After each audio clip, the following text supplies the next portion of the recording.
할렐루야. 이렇게 보라고 인사합시다. 잘 오셨습니다. 여러분들 인사합시다. 당신을 위해 좋은 일이 시작되었습니다. 당신을 위해 좋은 일이 시작되었습니다. 네. 오늘 미키란 집사님 찬양을 드리면서 마음에 드는 것이 있었습니다. 우리의 공허함을 채우실 분 예수뿐이라 말했습니다. 네.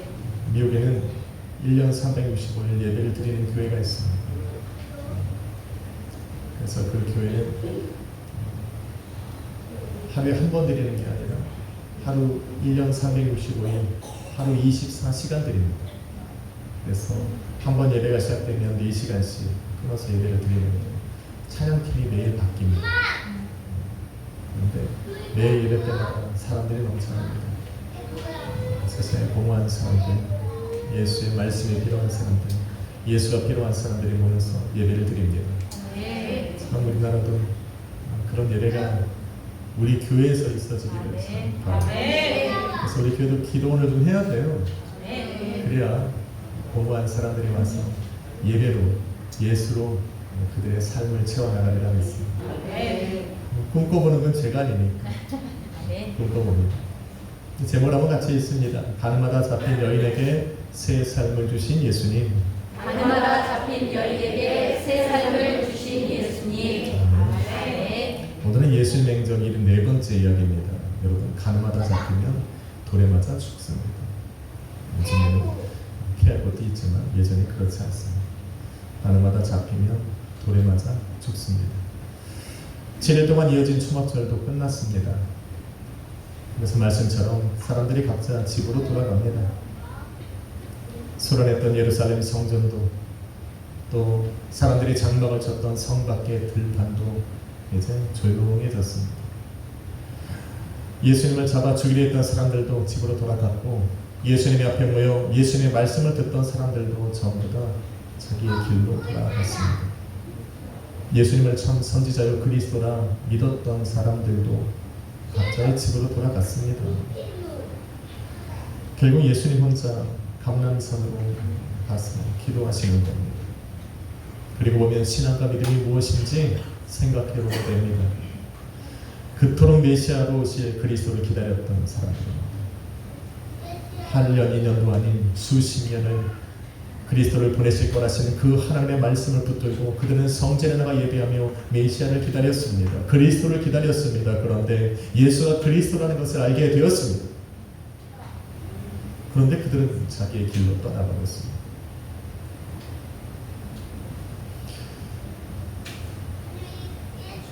그래서 말하는 겁니다. 믿음은 깨닫는 것으로 끝나서는 안 됩니다. 믿음은 깨닫는 것이 아니라 믿음이 있는 그 자리에 머무는 겁니다. 예수를 선택하고 예수가 있는 곳에 함께 머무는 겁니다. 예수님의 말씀에 인도함을 받아 한 걸음 한 걸음 나아가는 것이 믿음입니다. 여러분도 그렇게 하십시오. 그래도 다행인 것은 본문 2절에 보니 아침이 되면 돌아갔던 사람들이 다시 돌아와 성전 안에서 예수님의 말씀을 듣고 있다는 겁니다. 여러분은 예수를 선택한 줄로 믿습니다. 여러분 예수님이 계신 곳에 여러분도 머물러 계십니다. 말씀을 따라 걷다 보면 어느 순간 나와 동행하시는 주님을 발견하게 되고 그 주님께서 나를 인도하시는 것을 깨닫게 되는 것입니다. 명절이 끝나고 예수님을 잡고자 했던 바리새인들과 대제사장들과 서기관들의 계획은 실패로 끝나는 줄 알았습니다. 그런데 끝난 것이 아니었습니다. 이들은 더 치밀한 계획을 세워 예수를 잡으려 했습니다. 대놓고 잡을 수 없으니까 이제는 합법적인 근거를 만들어 예수님을 잡고자 함께 모여 머리를 맞대고 음모를 꾸민 겁니다. 저와 여러분을 읽은 오늘 본문이 바로 이들이 세운 철저한 계획입니다. 그런데 이들의 악한 계획 속에 희생되어야 했던 여인이 있었습니다. 바로 가늠하다 현장에서 잡힌 여인입니다. 그래서 그런지 말씀을 준비하며 묵상하는 동안 이 여인의 삶에 또 이 여인에게 관심이 생겼습니다. 바리새인들과 서기관들은 자신들이 예수님을 잡기 위해 이 여인을 이용해 철저한 계획을 세웠다라고 생각했겠지만 실상은 그렇지 않더라는 겁니다. 오히려 이들이 생명을 취하려 했던 그 여인을 위해 예수님께서 그 여인의 생명을 주시고자 새 삶을 주시고자 계획한 우리 예수님의 계획이었다는 것을 알게 될 겁니다. 만천하에 드러난 가늠하다 잡힌 여인이 어떻게 하나님의 은혜나 말할 수 있겠지만 듣다 보면 알게 될 것입니다. 듣다 보면 알게 될 것입니다. 현장에서 가늠하다 잡힌 여인, 아무리 죄를 지어 율법으로 돌에 맞아 죽여야 하지만 정말 돌에 맞아 죽어야 될 상황이 되었는데 그 여인을 위해 나서주는 이가 없습니다. 어떻게 한 사람도 그 여인을 위해 간청하는 사람이 없냐는 거예요. 한 번만 용서해달라 비는 사람도 없고 그 앞에 서 계신 예수님께 나와 내 자녀를, 내 딸을, 내 가족을 살려달라고 외원하는 사람이 어떻게 한 사람도 없냐는 거예요. 이것은 여인이 어떠한 삶을 살고 있는가를 보여줍니다. 어떤 삶을 그 여인이 살아왔는가를 단적으로 보여주는 예인 겁니다. 한마디로 외롭고 힘겨운 싸움을 혼자 살아가고 있어도 혼자 견디고 있는 거예요. 단순히 육체의 욕망을 채우기 위해서 이런 삶을, 이 일을 저지른 것이 아니라는 겁니다. 죽음의 문턱에서 살려달라고 애원의 말 한마디조차 못하는 그 여인의 담대함으로는 그런 일을 하며 살아갈 수가 없습니다. 짐작컨대 이렇게 살아가는 것이 이 여인에게는 살아갈 수 있는 마지막 방법일 수 있었다는 겁니다. 가족도 없고 의지할 남편도 없고 그렇다고 생계를 함께 살아갈 자녀도 없는 이 여인, 이런 여인 혼자서 인생을 살아간다는 것은 당시에는 정말 힘든 것이죠. 수많은 전쟁 속에 과부와 고아들이 생겨났습니다. 남자들은 전부 다 전쟁터에 끌려가서 죽임을 당해야겠어. 야곱의 우물에서 물을 기르던 여러분 사마리아 여인을 기억합니다. 6번째 남편과 결혼하여 살아야 했던 이 여인. 이 여인이 왜 6번이나 결혼하며 살아야 됐는가는 이 여인이 얼마나 혼자 살아갈 수 없는, 살아가는 것이 힘든가를 보여주는 겁니다. 힘든 거예요. 가슴 아픈 것은 아니요. 정말 가슴에서 분이 일어나게 하는 것은 고아와 과부를 돌봐야 될 이 바리새인들과 서기관들과 백성의 장로들과 대제사장들이 오히려 그 여인을 이용해서 예수를 찾는 데 사용하고 있다는 거예요. 그것도 그 여인의 생명을, 그 여인의 인생을 담보로 예수님을 찾고자 하는 그 사악한 목적에 이용하고 있다는 거예요. 참 못됐어요. 저는 이런 사람들 보면 정말 열이 납니다. 한번 인사합시다. 당신은 그러지 마십시오. 이건 정말 그렇게 안 되는 거예요. 아무도 나서줄 리가 없음을 알기 때문에 이겁니다. 그 여인의 생명을 귀하게 여겨줄 사람이 없다는 것을 알기 때문에 고민도 하지 않고 이들은 이러한 일들을 저지르고 있는 겁니다. 많은 신학자들은 이 사건이 철저하게 계획된 것이라는 것을 증거해 보입니다. 가늠한다는 것을 미리 알고 현장에서 기다렸다 그 여인을 잡습니다. 현장에서 그 여인을 잡았는데 그 여인과 함께 죄를 지은 남자는 그곳에 보이지 않습니다.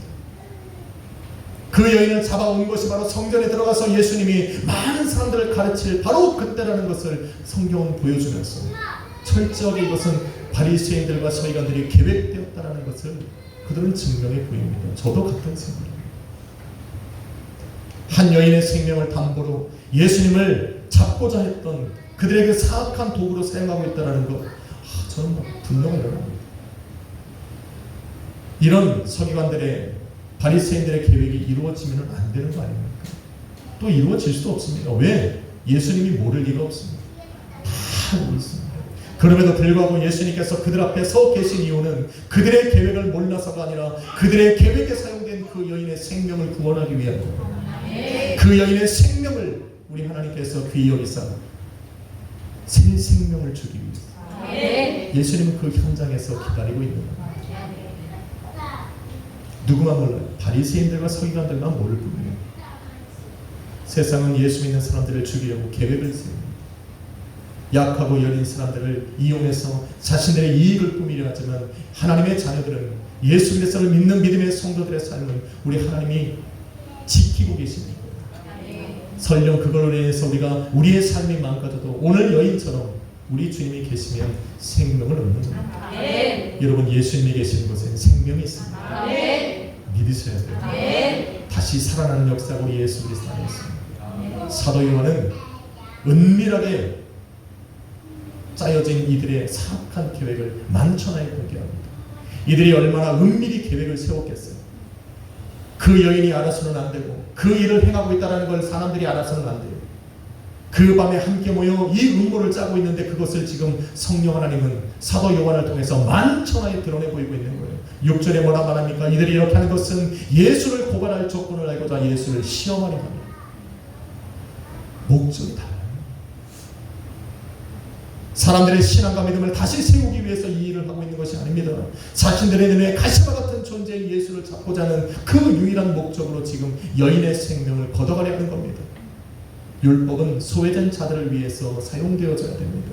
그런데 그 율법으로 그 연약한 여인의 생명을 도구로 사용하고 있는 참 못됐어요. 그런데도 이들이 이렇게 하는 이유가 있습니다.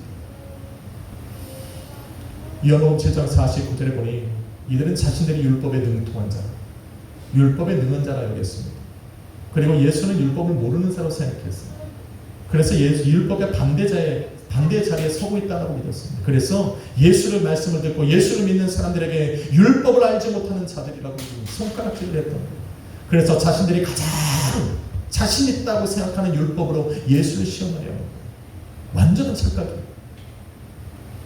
율법의 완성은 예수예요. 아멘. 율법을 만드신 이가 예수고 아멘. 율법을 끝내실 분이 예수예요. 아멘. 그들은 그걸 몰라. 우리는 알잖아. 아멘. 우리 그러니까 율법을 시험하지 마세요. 또 다른 이유가 있다면 이들 중에 있던 자신들 중에 있던 니고데모가 우리 율법은 사람의 말을 듣고 그 행한 것을 알기 전에 심판하느냐? 라고 말합니다. 자신들이 강압적으로 이유도 없이 예수를 잡았다가는 많은 사람들의 공분을 살고 이유를 만드는 거예요. 합법적인 이유를 만들기 위해서 이 사건을 지금 계획한 겁니다. 그래서 자신들이 잘 알고 있는 율법으로 돌로 쳐서 죽여야 한다라고 이 한 가지 결론만을 내릴 수밖에 없는 상황을 만든 거예요. 이 일이 잘못해도 자신들에게는 손해볼 일이 없습니다. 똑똑한 사람, 그러니까 서기관도 해먹는 거예요. 그러니까 바리새인처럼 높은 직위를 갖는 거예요. 그 머리를 잘못 쓰면 예수님과 반대에 서게 되는 거예요. 여러분은 똑똑하잖아요. 그러니까 사기치면 안 돼요. 남의 생명을, 삶을 담보로 내 이익을 얻고자 취하면 안 돼요. 누가 알아요? 주님이 다 알아요. 만천하에 드러납니다. 예수님이 만일 율법에 기록된 대로 여인을 돌로 치라 말하면 가난하고 병들고 소외된 사람들의 사랑과 또 용서의 아이콘이었던 예수님의 이미지는 완전히 깎이는 거예요. 그리고 율법을 강조하고 율법으로 사람들을 심판했던 그 서기관들과 바리새인들의 지위는 높아지는 거예요. 그런데 반대로 예수님께서 여인을 살려주고자 여인을 용서해주라 말하면 이것이 바로 그들이 원했던 상황이에요. 율법을 거스르는 이야기, 율법을 거스러서 행동하는 예수를 그 고발할 조건으로 삼아서 그를 잡으려고 했던 거예요. 얼마나 치밀한 계획입니까? 얼마나 완벽합니까? 명절 기간 내에 사람들의 비난과 또 이 망신을 당하면서도 잡을 수 없었던 예수를 합법적인 근거로 잡을 수 있는 좋은 계획을 세우는 거예요. 그래서 기다리는 거예요.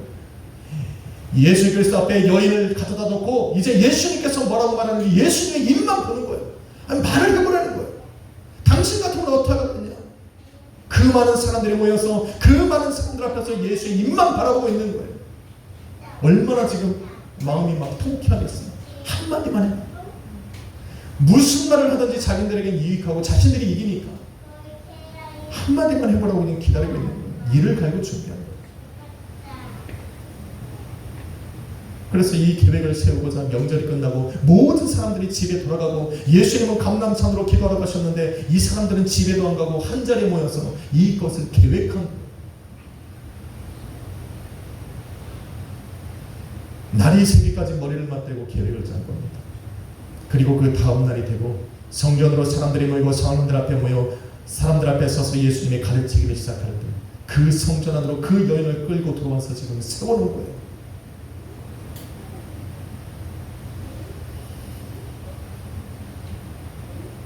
사방의 적으로 들려서 있습니다.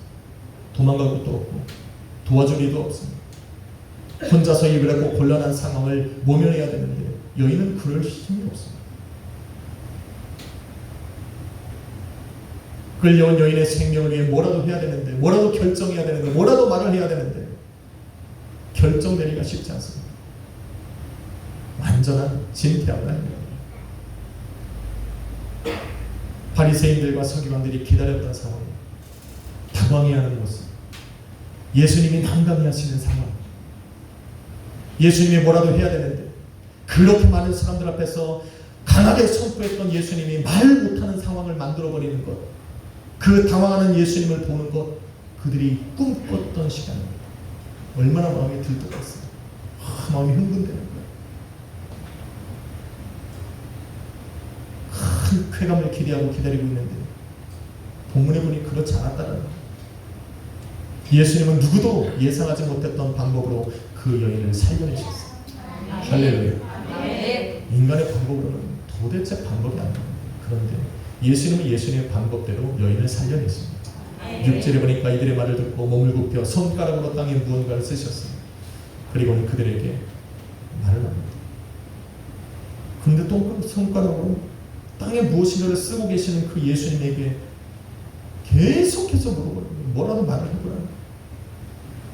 계속하여 사람들의 질문이 끊어지지 않으니 예수님께서 일어나 말씀하시길 너희 중에 죄 없는 자가 돌로 먼저 치라 말씀하시고 다시 몸을 굽혀 손가락으로 땅에 무언가를 쓰십니다. 어떻게 됐습니까? 9절에 보니 그들이 예수님의 말씀을 듣고 양심의 가책을 어른으로부터 젊은이까지 하나씩 성전 밖으로 나가더라는 거예요.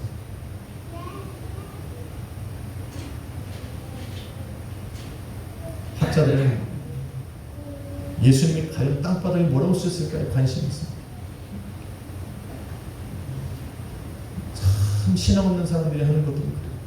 또 공부를 하고 있지만 한참 공부를 하다 보면 이상한 거에 관심을 갖는 사람들이 많아요. 그 땅바닥에 예수님이 뭐라고 썼는지 자기네들이 연구하면 알아. 성경이 알려주지 않는다니까요. 성경이 말하고 있지 않아요. 성경이 말하고 있지 않다는 건, 기록하고 있지 않다는 건 중요하지 않다는 겁니다. 그 중요하지 않는 거에 일생을 바친다니까요. 마치 뭔가를 새로운 걸 깨닫는 것처럼, 마치 남들이 알지 못하는 신비로운 것들을 깨닫는 것처럼 말하고 싶어서 그 예수님이 손가락으로 무엇을 썼는지에 관심을 가져요. 잊어버리십시오. 성경은 알려주지 않아요. 중요하지 않다는 얘기예요. 성경이 중요하게 생각하는 것은 무엇입니까? 예수님은 무언가를 그 자리에 쓰셨고 그들에게 죄 없는 자가 돌로 먼저 치라 말씀하셨을 때 그들이 양심의 가책을 듣고 느끼고 떠나갔다는 거예요. 예수님이 뭐라고 쓰셨는가가 중요한 게 아니라 예수님의 말씀에 권세가 있게 그 말씀을 듣고 양심의 가책을 느끼고 그들이 떠나갔다는 거예요. 들고 있던 돌들을 다 버리고 수많은 사람들이 모여있던 그 성전에서 하나둘씩 떠나갔다는 거예요. 그리고는 그 자리에 예수와 여자만 있는 거예요. 그게 중요한 거예요. 예수님께서 그 여인의 생명을 건져내셨다는 게 중요한 겁니다. 예수님께서 그 여인이 죽어가던 그 죽음의 자리에서 그 여인의 생명을 건져내셨다는 것이 중요하다고 지금 말하고 있는 거예요. 우리는 가끔 까먹어요. 예수님께서 내 생명을 건져내셨다는 이 중요한 사건을 잊어버리고 예수님께서 내 삶에 무엇을 행하고 계시는지만 관심이 있어. 우리의 생명을 건지셨다고. 성경이 우리에게 말하고 있는 성경의 가장 큰 핵심은 예수님께서 우리를 위하여 대속의 피를 흘려 죽으셨다는 거예요. 그 피로 말미암아 우리가 살아났다는 거예요. 세상은 우리를 죽이려고 하고 율법으로는 도대체 살 수 없고 생명을 얻을 수 없는 우리가 예수의 피로 말미암아 살아났다는 것이 중요한 거예요. 성경은 계속하여 이것이 중요하다고 말하는데 왜 세상에 미쳤어요? 쓸데없는 거에 관심을 갖고 살아가는 거였어요. 우리는 예수의 피로 살아난 사람입니다. 그 피로 생명 얻어 영생을 얻은 사람들이라는 걸 잊어버려서는 안 돼요. 예수님은 여인에게 죄가 없다고 말하고 계십니다. 그래서 예수님이 눈을 들어 너를 고발하는 자가 어디 있느냐, 너를 정죄하려고 하는 사람들이 어디 있느냐, 나도 너를 정죄하지 아니하니까 다시는 가서 죄를 범하지 말라. 예수님은 알았어요. 그 여인이 취한 삶이, 그 여인이 취한 행동이 죄라는 것을 알았어요. 그러나 그 여인이 그 죄 가운데 있는 것을 보지 못하신 거예요. 볼 수 없었던 거예요. 삶을 살기 위해 여인이 선택할 수 없는 길이 그것이었다면 이제 그 여인에게 새로운 삶을 주어 나오라고 말씀하십니다. 얼마나 기뻤겠냐면 죽음의 문턱에서 새 생명을 얻은 이 여인의 심정이 어떻겠냐면 무엇으로 표현할 수 없게 감사하지 않겠습니까? 감동받지 않겠냐라는 거예요. 우리는 이런 감동을 잊어버린 지 오래예요. 예수의 생명으로 죽었던 내가 살아났다는 이 감동과 감격을 우리는 어느 순간부터 잊어버리고 살아요. 많은 신학자처럼 그것을 제외한 나머지 것에 관심을 갖다가 정말 내가 살아났다는 이 감동과 감격을 어느 순간 잊어버리고 살아요. 우리도 이 여인과 같은 감사와 감격을 느낄 때가 곧 올 것입니다. 곧 올 거예요. 우리도 죄인의 모습으로 하나님의 심판대 앞에 서야 할 것입니다. 만민이 보고 있을 거예요. 그 자리에는 나를 아는 사람도 있고 내가 죄를 저지른 사람, 나에게 죄를 저지른 사람도 있을 것이고 나를 너무 잘 알고 있는 사람들, 그 사람들 앞에서 우리는 그 여인처럼 아무 말도 하지 못했던 그 여인처럼 어떠한 변명도 이유도 되지 못할 거예요. 죄인의 모습으로 그저 사망으로 선고된 것을 기다리고 있을 거예요. 누가 우리를 위해 변론하겠어요? 누가 우리를 대신하여 하나님께 간구하겠어요? 자신들도 죄인입니다. 마귀는 우리에게 이것처럼 율법을 우리를 정죄하겠어요. 완전한 죄인으로 우리를 가둬둘 겁니다. 하나님 앞에서 우리는 완전한 죄인의 모습으로 서게 될 겁니다. 가을마다 현장에서 붙잡힌 그 여인처럼 우리는 죄인의 모습으로 변명조차 할 수 없는 완전한 죄인의 모습으로 우리 하나님 앞에 서게 될 거예요. 성경은 말합니다. 죄의 싹은 사망이에요. 우리에게 내려지는 것은 사망 선고밖에 없습니다. 영원히 타는 지옥불에 던져져서 영원히 고통받은 그러한 인생을 살아갈 수밖에 없는 존재로 그 앞에 서게 될 것이라는 거예요. 그때는 아무도 소용없어요. 나를 대신해 줄 사람 아무도 없어요. 우리에게 남은 유일한 희망이 있다면 그 여인이 지금 머물고 있는 서 있는 자리가 예수 그리스도 앞이었다는 거예요. 우리가 죄인의 모습으로 심판을 받기 위해 선 그 심판의 자리에 우리를 심판하실 분이 예수라는 것이 우리의 희망이라는 거예요. 할렐루야. 그 자리에서 저와 여러분이 생각할 수 있는 유일한 희망의 말씀은 한 가지예요. 예수가 바로 나를 위해 십자가 위에서 죽으셨다는 거예요. 십자가 위에서 흘리신 그 대속의 피로 말미암아 나의 죄를 치르셨다는 거예요. 죄값을 치르셨다는 거예요. 그 피가 나를 살리셨고 나를 의롭다 하심으로 내가 하나님의 자녀가 되었다는 그 말씀 하나예요. 여러분이 그 심판대 앞에서 의지하고 붙잡아야 될 마지막 희망의 말씀은 이 말씀 하나밖에 없어요. 하나님이 내 삶에 복을 주시고 나를 인도해 가시고 너 세상에 무슨 엄청난 뭘 주셨다, 건강을 주셨다, 너 그거 하나도 필요 없어요. 하나님의 심판대 앞에 섰을 때 유일하게 나를 살릴 수 있는 희망의 메시지는 하나예요. 예수의 피가 나를 살렸다는 거예요. 그것이 나에게 희망의 메시지고 그것이 나에게 믿음이 되는 거예요. 그 믿음이 생명책에 나의 이름을 기록하게 하는 거예요. 심판대 앞에서 예수님의 눈이 나를 발견하게 했고 예수님의 입속에서 내 이름이 불려지게 하는 거예요. 그 믿음이, 그 말씀을 믿는 믿음, 그 믿음이 예수님의 입에서 나의 이름이 불려져서 나로 천국 문 앞에 서게 만든다는 거예요. 할렐루야. 로마서 3장 30절은 이렇게 말합니다. 오직 믿음으로 말미암아 의롭다 하실 분은 하나님 한 분이시니 우리가 믿는 그리스도 예수시니. 할렐루야. 야, 그 심판대 앞에서 나를 살리실 그것은 믿음밖에 없습니다. 성경 히브리서는 예수님은 더 좋은 언약의 보증이라고 말씀하시고 그 중보자 되신 예수 그리스도가 죄범한 우리를 속량하시려고 죽으사 부르심을 받은 우리에게 영원한 기업을 약속하셨다.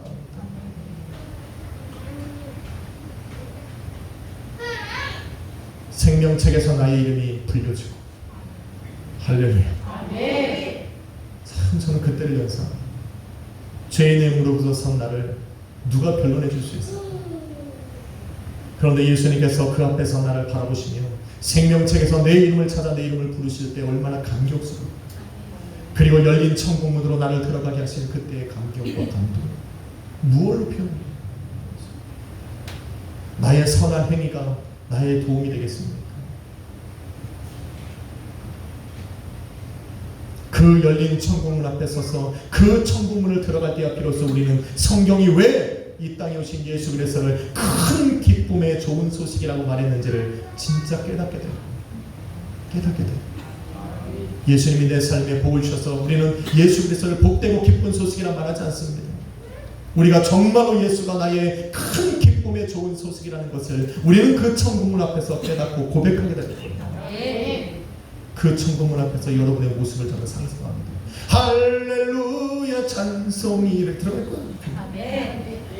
그 천국문 밖에 있는 자와 그 천국문 안에 들어간 사람들의 인생은 완전히 다릅니다. 돌이킬 수 없는 문의 그 문 하나가 그 사람의 영혼을 좌우합니다. 그 영혼을 좌우하는 것이 바로 예수 그리스도의 대속의 피를 믿는 그 믿음입니다. 오늘 여러분이 가진 믿음, 여러분에게 주신 그 믿음은 결코 작은 것이 아닙니다.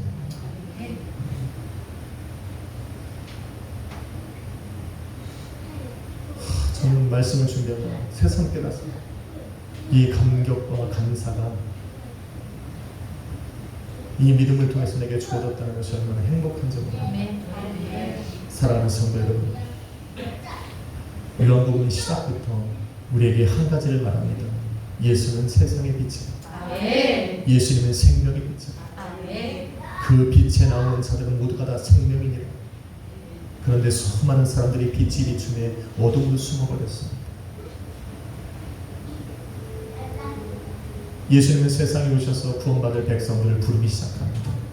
어둠 속에 거하는 자들을, 율법으로 정죄함을 받아 어둠 속에 거할 수밖에 없었던 그 사람들을 찾아가 빛 가운데로 건져내십니다. 이 여인은 어둠 속에 살아가고 있었습니다. 율법으로 정죄함을 받아 수많은 사람들에게 나오면 돌에 맞아 죽는 그런 상황에 살아가고 있었습니다. 그런 예수님이, 그런 여인을 예수님이 찾아가 빛 가운데로 끌어내신 겁니다. 그래서 이 여인은 복된 여인입니다. 비록 세상 사람들에게 돌에 맞아 죽을 그런 죄인의 모습으로 드러나 서 있지만 그 자리가 바로 그 여인에게는 구원의 자리입니다. 우리는 살아가며 수많은 죄를 깨닫습니다. 내 안에 일어나는 죄, 세상 사람들이 나를 죄인이라 부르는 그 많은 죄들 속에 우리는 우리의 자신을 드러내고 바로 그 자리가 구원의 자리입니다. 나를 빛 가운데로 세우셨습니다. 더 이상 어둠에 거하지 않고 죄 가운데 빠져 살지 않고 죄의 굴레에 묶여 살아가지 않고 우리 주님이 나를 빛 가운데로 부르시는 자리입니다. 오늘도 마귀는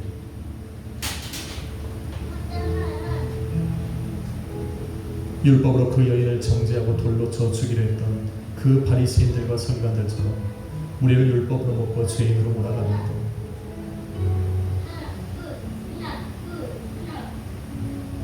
그런데 예수님은 이렇게 말합니다. 나도 너를 정죄하지 아니하노니 가서 다시는 죄를 범하지 않는다.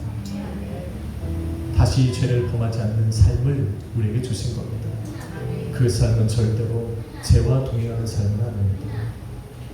빛에 걸어가야 됩니다. 그래서 예수님이 12절에 말씀 하나를 더 주신 겁니다. 나는 세상의 빛이다. 나를 따르는 자는 어둠에 다니지 아니하고 생명의 빛을 얻으리라.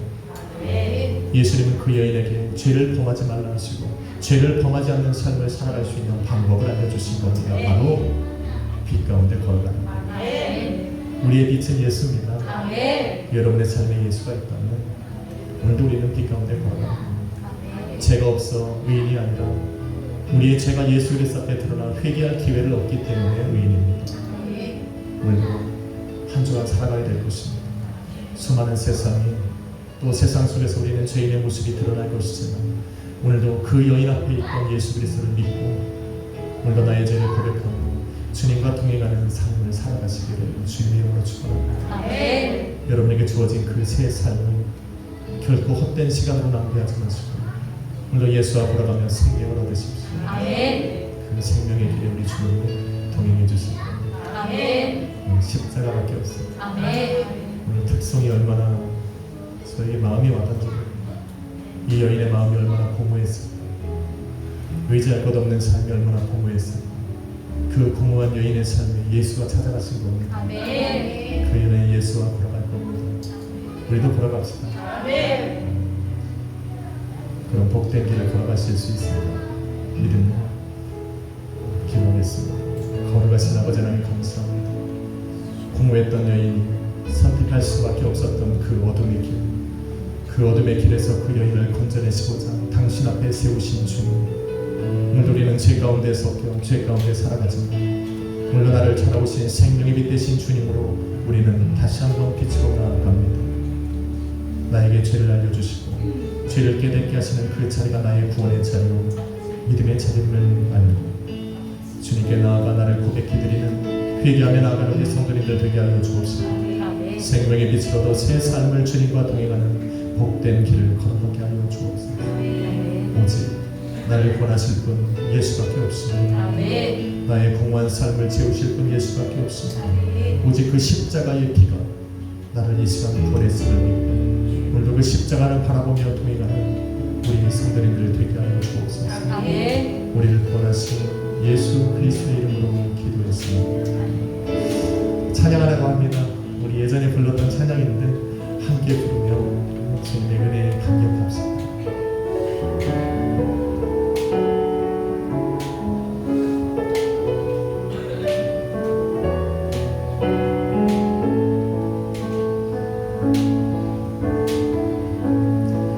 나를 죄로부터 자유케 하셨네. 시험을 이기고 승리를 얻었네. 갚을 수 없는 사랑으로 나를 채우시네. 할렐루야. 주보혈 능력이 또다. 한 번 더 합시다. 나를 죄로부터 자유케 하셨네. 시험을 이기고 승리를 얻었네. 갚을 수 없는 사랑으로 나를 채우시네. 할렐루야.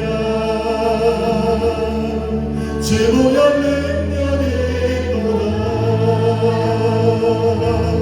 주의 보혈 능력이 또다. 주의 피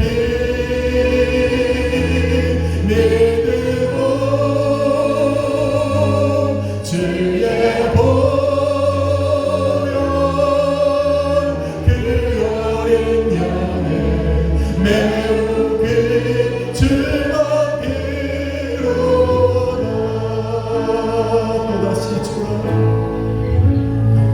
또다시 초라하게 넘어진대도 더 없는 은혜와 이길 힘주시며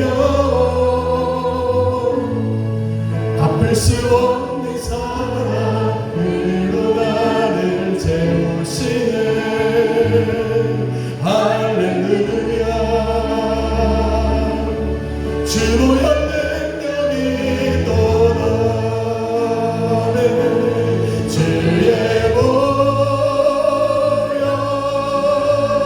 능력이 또다. 주의